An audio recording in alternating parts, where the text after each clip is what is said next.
Friends, ഞാൻ വന്നിരിക്കുന്നത് എൻ്റെ ഒരു വീഡിയോ കണ്ടിട്ട് വന്ന കസ്റ്റമർ തന്നെയാണ്. അദ്ദേഹം സൗണ്ടായിട്ട് വന്നായിരുന്നു. സൗണ്ടായി വന്ന സമയത്ത് അത് ഞങ്ങൾ ചെക്ക് ചെയ്തപ്പോൾ, ഇൻസ്പെക്ട് ചെയ്തപ്പോൾ നമുക്ക് അതിൻ്റെ ഉള്ളിൽ ഷോക്കിൻ്റെ ഉള്ളിൽ ഒരു ബാരിങ് മിസ്സായിരുന്നു. അത് ഒരു പഴയ ആൾക്കാർ ഫിക്സ് ചെയ്തില്ല, അത് ഞങ്ങൾ പുതിയതായിട്ട് ഫിക്സ് ചെയ്ത് കൊടുത്തു. എന്നാലും വണ്ടി ഓടിക്കാൻ സ്മൂത്ത്നെസ് ഇല്ല. കാരണം അദ്ദേഹം ഓൾറെഡി ഈ സ്പ്രിങ്ങിന് വണ്ടിക്ക് ഹൈറ്റ് കുറവാന്ന് പറഞ്ഞിട്ട് വേറെ സ്പ്രിങ് മോഡിഫൈഡ് ചെയ്തു. ഒരിക്കലും നമ്മൾ പ്രോപ്പറായ സ്പ്രിങ് അല്ലാതെ വേറെ സ്പ്രിങ് മോഡിഫൈ ചെയ്യാൻ പാടില്ല. അങ്ങനെ ഞാനത് പ്രോപ്പറായ സ്പ്രിങ് എല്ലാം ഇട്ടു. അത് കഴിഞ്ഞതിന് ശേഷം ഇവർ യൂസ് ചെയ്തിരിക്കുന്ന ലോവർ ആം ബുഷ് ഡ്യൂപ്ലിക്കേറ്റ് ആണ്.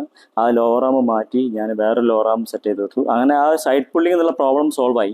പക്ഷേ ഞാൻ പറഞ്ഞു തന്നിരിക്കുന്നത് വെച്ചാൽ നമ്മളൊരിക്കലും എന്താ പറയുക, നോൺ ജെന്യൂൻ സാധനം ഇട്ടിട്ട് വർക്ക് ചെയ്യാണ്ടിരിക്കുക. പ്രോപ്പറായ രീതിയിലുള്ള ഇപ്പം കമ്പനി എന്താണോ റെക്കമെൻഡ് ചെയ്യുന്നത് അത് മാത്രം ഉപയോഗിച്ച് കഴിഞ്ഞാൽ മാത്രമേ നമുക്ക് വണ്ടി നല്ല സ്റ്റെബിലിറ്റി മാത്രമേ ഉണ്ടാവുള്ളൂ. അതല്ലാന്നുണ്ടെങ്കിൽ നമുക്ക് പ്രോപ്പർ സ്റ്റെബിലിറ്റി കാര്യങ്ങളൊന്നും കിട്ടില്ല.